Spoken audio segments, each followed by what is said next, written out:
Hello, everybody. Welcome to another exciting episode of Jimmy's Jambox. We're back at it again, and we're going to get on into it. But before we do, as always, please make sure to like, subscribe, push all the buttons, do all the things. You know, I don't know where they are, but you do, and I trust you. And with that being said, here's a quick word from our sponsors. Organic herbs and botanicals, skincare and edibles, wellness for body and mind. The Brothers Apothecary. Fine teas and remedies. Ronald Records. From indie gems to classic hits, discover the heart of local music. With live shows all the time, up close and personal, and regular releases on their in-house label. Ronald Records. Supporting the community, one track at a time. All right, thank you all so much for watching. Again, shout out The Brothers Apothecary, Ronald Records, and Portland Water. Thanks for keeping us hydrated. And with that being said, let's go ahead and get on into it. Here is today's guest. What's good, y'all? It's Jay. Hello. How you doing? Yo, thank you so much for joining us. Anytime. Yeah, why don't you tell us a little bit about, who you are, where you're from, what you do. Give us that Tinder profile of your involvement with music. So I'm an artist out of Hillsboro, Oregon. Mm-hmm. Doing it for a while. Produce, engineer, everything. Just do the whole thing. Yeah, you're definitely, man. You're definitely all the way in it. Yeah, I just been in the music for a while. So just after a while, just especially in this area, there's not a lot to do. Not a lot of engineers sometimes, and just gotta do it yourself. So. No, I feel that. And now, what got you into music initially? What was the start for you? The start was really just I would always memorize music. Mm-hmm. It was just something I always did, and just people would always be like, why don't you just write your own music? Mm. So at that point, I was like, I'm just gonna start writing. Gotcha. Okay, that's when I started, and just from there, when I was 13, that's when it came upon. Okay, so you still got into it at a pretty young age. Now, was anybody else in your household musical growing up, or any family members you had that did music? Nobody in my household, but in my family, yeah, a lot of people did music. My uncles and stuff like that, they all did. One of my uncles, he also had all his kids doing music, Gotcha. Teaching them and stuff like that. So yeah, it's an. I never learned what's it called, an instrument. Uh-huh. But I know what it's supposed to sound like. Okay, so yeah, you've always had some kind of music around you in many capacities. Correct. I dig that. Now, when you say you were memorizing music, was it always just the lyrics to songs, or were you just you knew everything about each any song? Lyrics for sure. Okay, yeah, I can if I hear a song. It'll get recorded in my brain. Gotcha. Kind of sucks sometimes when you're hearing I feel that under stuff, and it's just oh man, you know some Taylor Swift. Yeah, you're damn, now you're just somebody that I used to know. Yeah, it's just exactly. So no, I feel that. It is. But yeah. Hell yeah. Now, before we get into more of what you do in the present day, I do have a couple foundation questions I like to check in with everybody on. Mm-hmm. And this first one, it's one we ask early, it's one we ask often, and it's definitely a crowd favorite. What was the first album you ever bought with your own money? Damn, that's a tough one. It maybe was my own money. It was probably the game Doctor's Advocate. Okay, hell yeah. I listened to the documentary and stuff like that, and then especially with all the hype with the G-Unit stuff, G-Unit stuff. Yeah. So that also came in, Hell yeah. So yeah, I think the Doctor's Advocate was the first album I bought. Hell yeah. That's a quality choice. Yeah. And then when I heard that, it was damn. Yeah, no. Well, the game was weirdly underappreciated for how capable and influential he really was. Him and 50 Cent really they were doing some stuff that I think was even a little ahead of their time. Correct. For what eventually became a really cool foundation for music in general. Mm-hmm. But getting back to it, what was one of the first live shows you ever went to that was specifically one you wanted to go to? That one. Oh, LAX. Okay. I went to LAX, man. And it was cool too. I met Nipsey Hussle there too. Oh damn! Yeah, because he was performing. He performed 2 songs, so gotcha. I ended up meeting him there too. So it was dope. Hell yeah! It was dope. Now, are you from up here originally? Oh yeah, Hillsboro. Okay. So you're born and raised from there. Yeah. Gotcha, man. You really, I guess you didn't feel a need to get anywhere else. No, I've been in other places and stuff, but yeah. I'm always come back home and stuff. So. Gotcha. I feel you. All right. Now, before we officially get into you in the here and now, do you have a defining moment where you decided you wanted to take music more seriously? I don't think so. I think I've always been in music, so it's always what I always wanted to do. As far as defining moment, no, just started doing it, I was like, man, this is dope. You know, recording my own songs and stuff. So I was like, nah, I just got to keep on going. Okay. So I think just learning it. I mean, the first time, yeah, that was my defining moment. When was the first time you recorded yourself? What was that like? When I was 13. It was dope. Damn. Yeah, because a lot of my my cousin, him and his friends would rap. They had their whole setup too. Oh, okay. So you had access to it. Yeah, I had access, but I never recorded with them. Yeah, you know what I'm saying. But it was also like, you know, they did it, so I kind of learned off of them, and he told me what kind of equipment to buy and stuff like that. You know, so you got your own stuff. Yeah, because I started doing it. Because I was working too at the time, so. Okay. With my dad and stuff. So at the same time, I was making some money, so I just spent all the money on that. You know, bought a mic, bought a mixer. I didn't know about interface. I don't even know if at the time they had interfaces. Yeah, no, I don't know, because I think once I turned like 20, that's when I got my first interface. You know, but I was using a mixer. I didn't know what the knobs were doing. I was just, you know, hitting the knobs up and down and just Hey, yeah, but that was the first time. Yeah, but also, I think if you don't own a mixer with a microphone, even if you like have an interface in the beginning, you didn't really do it the right way in the beginning. You gotta goof around with that stuff. Yeah, I was like, what the heck is this doing? Every single time, you know, every single time I had to record, it was a different setting. You know, just trying to figure out what it was doing. Like it was, you know. No, I fully understand that. I remember when I got my first interface, it was like a little it was one of the 2-channel Native Instruments interfaces, and I wanted to plug more stuff into it, and the only way I could think of was not to just get a bigger interface. It was let me buy a mixer, and just plug this into it and go from there. But I was like, we'll just. Did it work? Oh, I mean,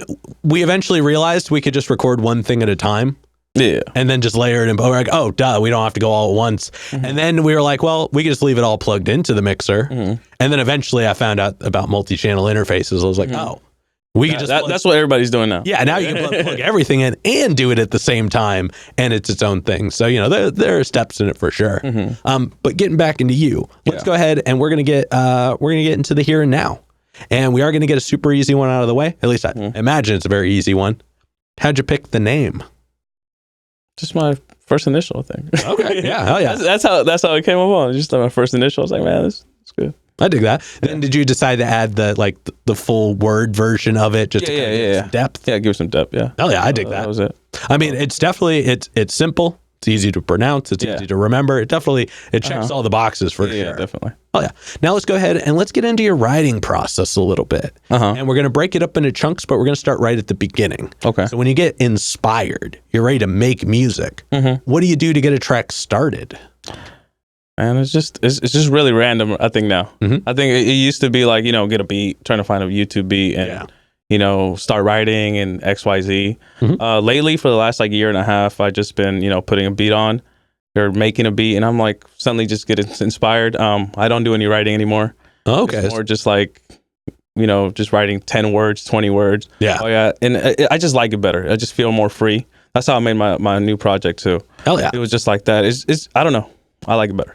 Gotcha. It just feels more natural compared to me sometimes looking at the pad and just trying to figure out, does that sound good? Does that sound nice? It's just like, no, just put it down. Yeah, just do it and it will just be. do it and it will be. So now that's, you know, just look at just waiting. There's a light at the end of the tunnel. Yeah, no, I feel that. I think, Now, when you were still writing it down, were you pen and paper? Were you doing it in the phone? Okay. Okay. So you were still sticking to it traditionally. Yeah, tradition. Yeah, I like pen and paper always, just because you can scribble things out and just easier than going, you know, on your phone. You're like, you know, trying to go to the word, take that out. And like, especially me when I write, I like to take some words out sometimes.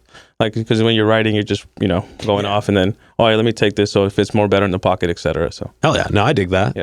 But I mean, being able to freestyle pretty much full time is definitely a cool concept. I don't freestyle. So gotcha. You said you write your keywords. It's more like punching in type of thing. Yeah. I'll be then, like, you know, in the studio playing the beat, whatever. Let me get this line. Boom. Lay that down. Oh, okay. Recording live, like, you know, right. You're basically you're writing, but with like verbal notes. Almost. Yeah, but just like going off. Yeah. But it's like every single time I you know, if it's 1 word, 2 words, I'm recording it. Gotcha. You know what I'm saying?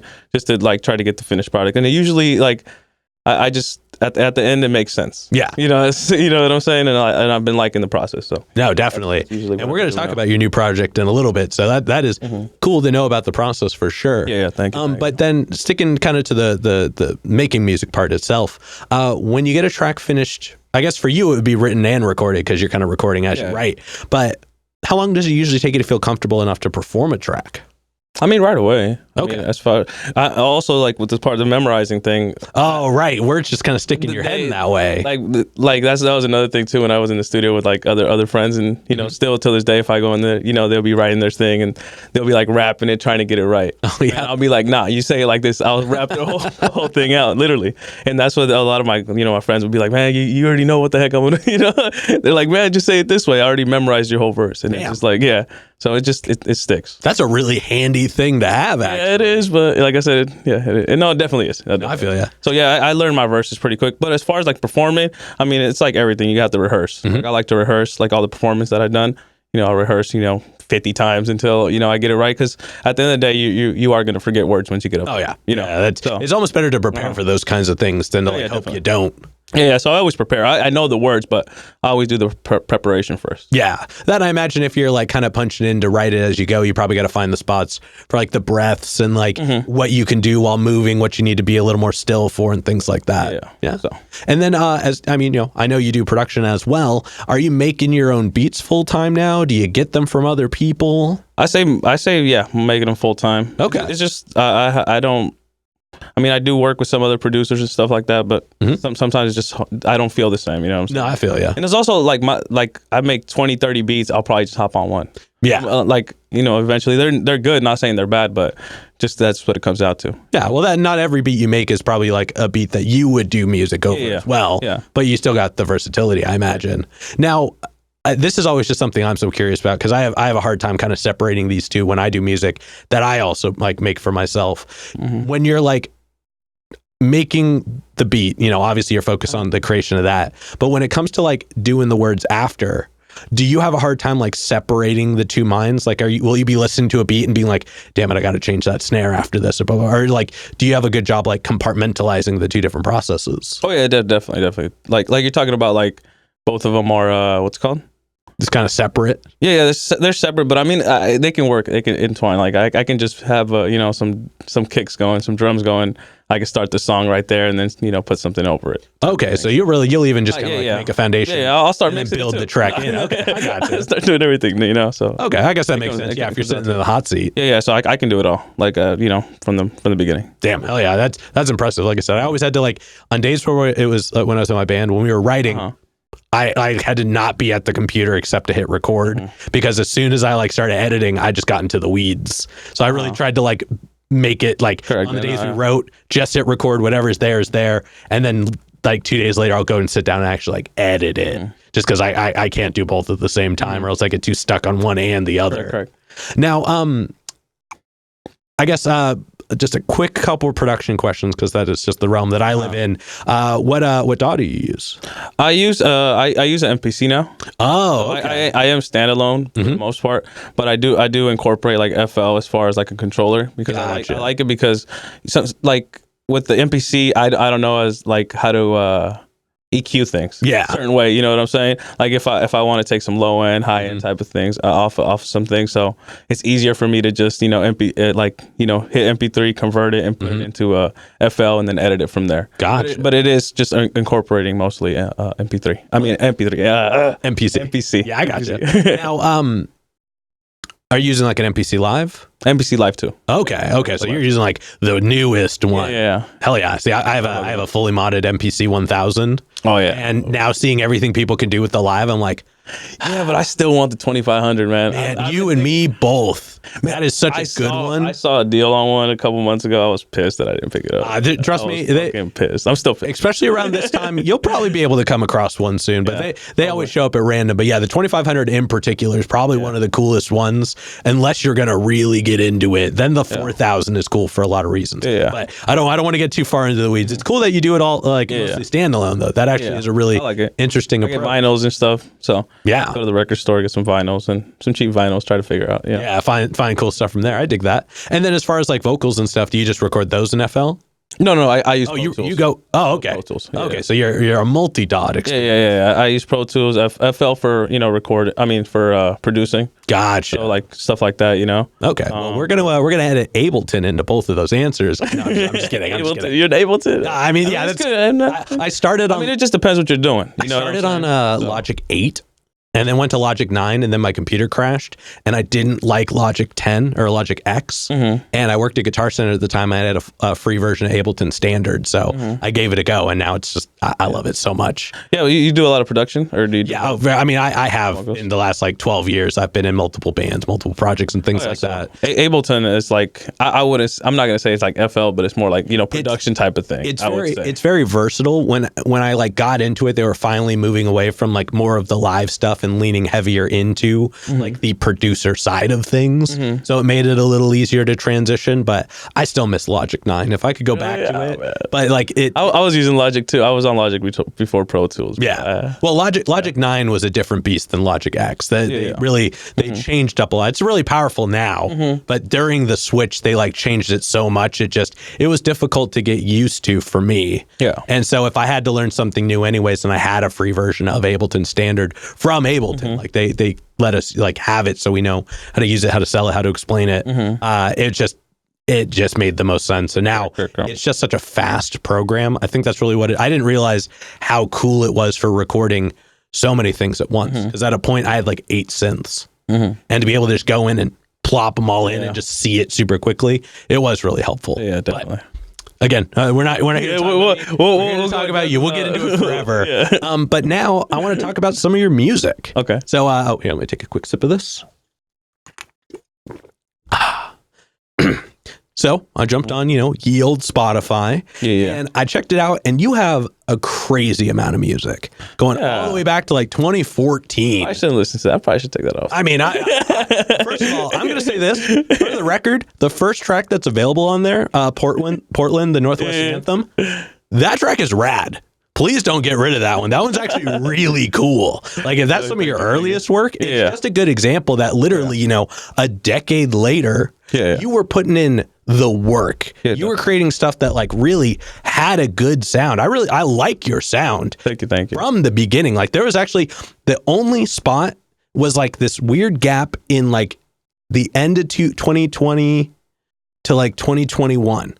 That was the only point in time where I was like, the sound isn't there, but the delivery was there. Yeah. Everything that was production. That's what it came down to. Yeah. And that's what I'm saying. Everything other than that tiny gap, solid sound. Thank you. Solid performances. You were bringing the delivery. You were bringing the sounds. Your beats are all really interesting. Yeah. And you have this like, your approach reminds me of like Lupe Fiasco in his prime mixed with like Jay-Z deliveries. Yes. But not so much that you sound like either of them. They're just those elements that kind of permeated the sound a little bit. But you are very much yourself. You have a very cool like energy. You have very cool expressions. You have cool pronunciations. And your words have a really interesting percussive element to them. Not so much that you were like just using plosive sounds though, like your choice to enunciate certain elements of any word and like just the way that you went about really articulating any statement. There's clearly a decisiveness in all of your delivery. So now knowing kind of how you approach lyrics, it makes a little more sense. Yeah. And before I officially get into your new project, I'm sorry this goes long. There was one track in particular that I was gonna bring up anyways, and it's Honey Lips. Yeah, that track is super cool. Like Thank you. That is just kind of my vibe in general. And then I looked and I saw it's got the person that you seem to feature a lot, F. Dot. Yeah, that's my boy. And it's also got The Day, which shout out Day, friend of the show. Like not knowing he was on it initially. Oh yeah, The Day went off on that, man. Oh, hearing the track and being like, this is sick, and then looking, going, oh, that's cool. Like, really cool world. So. Yeah, my friend produced that too from Hillsboro. Hell yeah, Deuce Cortez. Hell yeah, Cortez, yeah, he's a beast, man. But I like that song. Yeah, thank you. Yeah, but getting more into, the right now, you did just put out a new album recently, the self-titled album, Jay, which came out beginning of November. November 1st, I believe. Yeah, November 1st. And honestly, I mean, I've already said so many things about you in general, so I'm not going long on this, but it's some of your tightest work for sure. Yeah, it's like there was a level in it that like was so consistent, so concise. There was never a moment in time where I was like, all right, I get it now. Like there was always a listening aspect to it. There was a really cool approach through all of it. And it felt like it was just an 8-track love letter. there was really an interesting message throughout the entire album consistently. Even if each song kind of had a different direction and delivery. Correct. So it's a really cool album. And before I get into my next question, I know you did just put it out, and it sounds like you did kind of take your time with it and really put a lot of approach into it. Can you tell us some things about it? Yeah, man. It's just I feel like the reason it's called J is because I produced the whole thing. I mixed, mastered, written. So it's pretty much my like new representation. How do you say it? Representation of myself? Yeah. Hell yeah. So that's where the name came from. But as far as like the records, yeah, man, I love them all. I produced them. Like Ben's Talk is one of my favorite ones I have, made that beat in the car. So okay. I was made that beat like in 10, 15 minutes and, chopped the sample. And I was like, man, I started writing to it right there, recorded it off on the voice memos and got back to the studio, recorded, laid it down. So yeah, that's one of my favorite records. But yeah, man, hopefully got some more coming soon. My project is actually not done. Oh, okay. Okay. I just was waiting to get back in the studio now that I got a studio again, you know what I'm saying? So I should be able to get it done here in the next month and a half, 2 months, just depending. I don't like to put a deadline on it. Yeah, no. Especially on like this type of work. I like to just, go off. But yeah, it's not done yet. I dig that. And actually, funny enough, the question after this next one is, what do you got cooking? So now that we've kind of covered that, this next question, it's more, I want you to look at everything you have available. Okay. So you got a lot, obviously you've got a lot of music out there, but out of everything you have available that people can listen to right now, what are some of your favorite tracks to perform? Perform. I say I haven't performed yet, but I think Ben's Talk's going to be one of the, one of the ones that I like too, off the project. Also, Love Y'all is one of the ones I like too. I feel like that one needs to get a little bit more love, but yeah, that's one of the ones. Older records. I like When to Say When Freestyle. I fuck with that one. That one's dope. If I May as well. So I think those are the ones I would probably perform. Oh yeah, at all of them. So I dig that. All right, now like I said, usually this is where I ask you to tell us about what you got cooking. You already kind of peeked us into it, but can you tell us a little bit about like styles or sound or approach or like what we can kind of look for with that? Is it going to be similar to this most recent project? Are you going a different direction? Any insight? So I like for this project, I actually recorded over like 20 songs. So so you just. So I was like, hey, I might as well just do like a deluxe. So let me just release these. Gotcha. And let me, finish up the production, finish up the rest, get the recordings right and everything. And then, hopefully it's 12 to 15 tracks, just depending on, which ones I like too. Because at the end of the day, it's just, once it's a finished product, I can look at it to see if it's ready to go. Well, when you put out the deluxe version, come back and listen to the Tuned In episode. Let's talk about, really break it down. I'd love to do that. So. All right. Now then I want to take a moment. I want to kind of zoom out. I want to look at more music as a whole. What are some of the things about either new music, if you're one of those people taking in the new, or if you're not, just music that's new to you that you found recently that you enjoy or you're finding inspiration in at the moment? Truthfully, I do listen to a lot of music, but I do listen to a lot of like older music, but as far as like new music, sometimes I try to stay away from it. I gotcha. Just because I'm just creating so much and I'm just busy doing my own thing too. No, I feel that. And also I don't like to get inspired sometimes. I hate to say that, not in a bad way, So like you don't want to be over influenced. Yeah, over influenced. You know what I'm saying? 'Cause sometimes you hear something, you're like, oh, let me go, rap like that. And that's not my approach. My approach is trying to make the best music I can, and et cetera. So I gotcha. Just a lot of oldies. Like I said, I listen to a lot of vinyls and stuff like that. So I'm always listening to something. Okay, so your listening experience is more for like finding the things to use to like make beats and such with. Making beats and just, I get inspired from that stuff sometimes too. Oh, for sure. Also like I would say movies and stuff like that too. I get inspired from movies. I don't know if you heard my record, Imagination is Power. Yeah. You heard that one? I listened to all of your music. Thank you. I listened to literally, you're going to have a weird amount of plays today. Okay. They all definitely came from me. Okay. Thank you. So Imagination is Power, I was watching the Wu-Tang show. Oh, hell yeah. You know what I'm saying? And I think when he was like in the country, I forgot what his name was, but he was in the country and stuff like that. And his grandpa actually, told him that because, there's nothing to see. There was just like fields and stuff. He's like, Imagination is Power. And I was like, man, that's pretty dope. You know what I'm saying? Hell yeah. I'm gonna take that. I dig that. I dig that. Yeah. Hell yeah. All right. Now, before we move into the next portion, this next question is probably the densest question in the interview. Now, we've talked about your experience with music, the actions, the reactions. But when it's just you and music, one-on-one, what does music give back to you? Vision, life, everything. Everything. It gives me peace. Yeah. Can you expand on what you mean by vision? I mean, I don't know. Just I would say,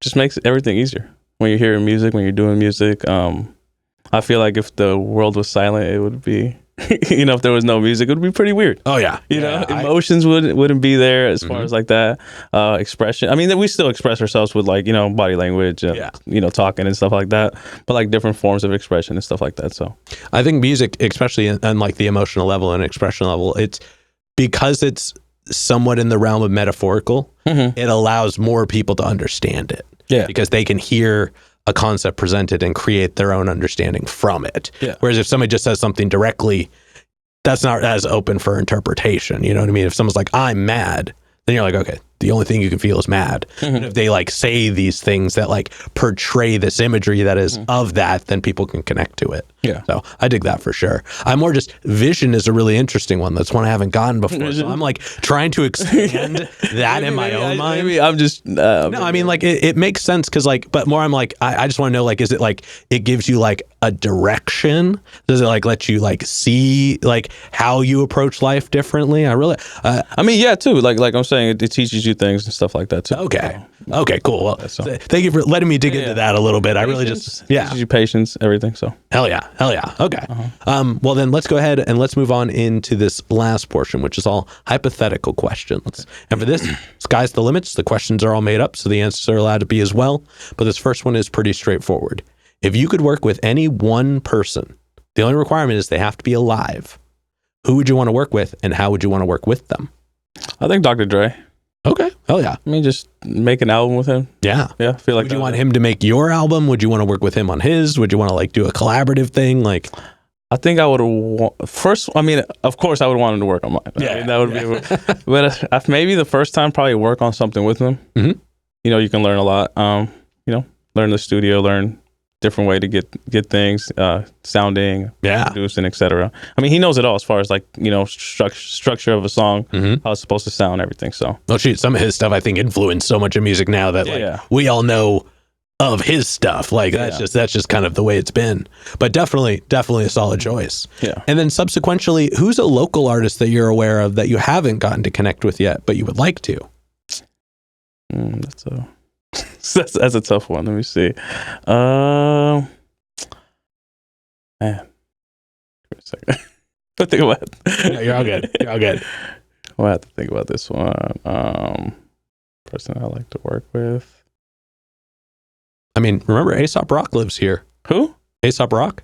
A$AP Rock. Oh, yeah. Yeah. Which, if you're watching A$AP, please come be on the show. Everybody add him right now, because I'm sure he'll never do it, but I would love to get to talk to him one day. Let me see who I want to work with. That's all good. I mean, you've been out there. You've done it a while. You probably worked with a lot of the people that you kind of have. I work with a lot of people around here, so yeah. Hell yeah. So definitely. Well, everybody, at somebody in the comments you think he should work with. Yeah, who should I work with? Yeah, let's find that out. Yeah, man. Let's go. And then for this next one, like I said before, sky's the limits, and it's pretty literal in this sense. Mm-hmm. But if you could perform anywhere in the world, and you wouldn't have to worry about crowd access or building stability or power, it was guaranteed the best lineup, guaranteed the best show, and it doesn't have to be a venue. It could be anywhere. Where would you want to perform? I think here at home. At the Modem, okay. Might as well. I mean, that's a big venue. I mean, that's definitely like if you're performing at the Moda, it matters. You know what I mean? Yeah, definitely. Hell yeah. I think that. I mean, of course, there's bigger ones, but I think home. Oh, I mean, it's probably the biggest venue here. Yeah, definitely. Like, you know what I mean? So it's like, all the big people. I mean, fucking what's her name? Taylor Swift performed there. Mm-hmm. Tyler performed there. Like everybody been there. Yeah. Like so that, I mean, definitely a solid choice. Yeah. All right. Now, for this last question in the hypotheticals, if you could get one more album from anybody, they could be alive, they could be dead, they could have not put out an album in 100 years, they could have put out an album yesterday. Who would you want an album from? Tough.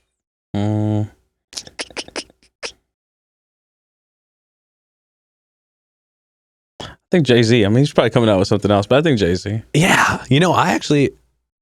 When was the last album he put out? 444. Okay. That was like when 26, 17, 18? No. Yeah, I mean, is it? I don't even. It's been a while now. Yeah, like, yeah. It's been a while. Like, you know, I mean, I would love another Frank Ocean album, but we don't know when that's ever happening. Like Jay-Z is definitely due for one for now. Yeah. Jay-Z, put out another album. No, he said supposedly, I heard. Well, I mean, everybody says supposedly, you know what I mean? They always say they got something cooking. Yeah. But again, Frank said he's got something cooking. Yeah. Frank's chilling. Come on, man. We need another one. Just one more. Give us one more. But with that being said, we're going to go ahead and start wrapping this up. What can we look forward to between, let's say, like now and June? Now in June is hopefully another project. Like I said, get the deluxe out. Want to drop some vinyl and stuff like that. Okay, hell yeah. Just drop the hats, you know, like as y'all can see. Yeah. You know, the J hats. So yeah, just get some merch too. I want to get like a merch going to come out soon and stuff like that. T-shirt. So hell yeah. Be nice. Hell yeah. All right, then for this next one, go and look straight at your camera. Tell everybody how they can find you. Y'all can find me at Rookie J at Instagram, at Rookie J on X, at Rookie J on TikTok. Hell yeah. Easy enough. Yeah. And then any other plugs, any other shout outs, anybody else you want to put on while you're on here? I mean, shout out to everybody around here doing their thing. That's it, man. Hell yeah. Doing the thing, and hopefully they get to where they want to be, you know? Yeah, very much so. I mean, hey, this show's all about that. And not everybody's supposed to rap. Remember that. Fair enough. Let's go. All right. Then with that being said, I've got one last question to go. But before we do, I'm going to steal the camera for just a second. Okay. As always, y'all, please make sure to like, subscribe, push all the buttons, do all the things. You know, I don't know where they are, but you do, and I trust you. And one more shout out to the Brothers Apothecary, Ronald Records, and Portland Water. Thanks for keeping us hydrated. And with that being said, the final question. And this is entirely up to your interpretation. But in all of music, what is an album you feel is more on the obscure side? It's a bit of a deep cut. It's one maybe not a lot of people would know, but it's one you think everybody should know. I mean, my top album is always Doggy Style. Oh, yeah. You know what I'm saying? I feel like I feel like that's the best rap album ever. Interesting. Yeah. Interesting. So. It's like production, rap. If you hear Snoop's raps on there, everybody's been copying that. Oh, yeah, for sure. The punchlines and everything, like, they're like, oh, where'd they come from? Oh, yeah. Go listen to Doug Style. I won't say that's the most obscure album by any stretch of the imagination, but I imagine there's plenty of people now who probably haven't heard it. Yeah, so, definitely, yeah. Yeah, that is still, and also, it's just such a good album. No, definitely. You know what I mean? Like, that's one that even, you probably haven't listened to in long, and like, it's been long enough that people haven't listened to it. If they have heard it, that they should go do it again. So, definitely. Super solid rec. Yeah. All right, but with that being said, we're going to go ahead and get up on out of here. Thank you so much for joining us. Anytime, man. Thank you. Yeah. Thank you for having me. Yeah. And this has been another exciting episode of Jimmy's Jambox. I'm Jimmy. Jay. And we're signing off. Later, y'all. That's a wrap. This is not a podcast. This is a show.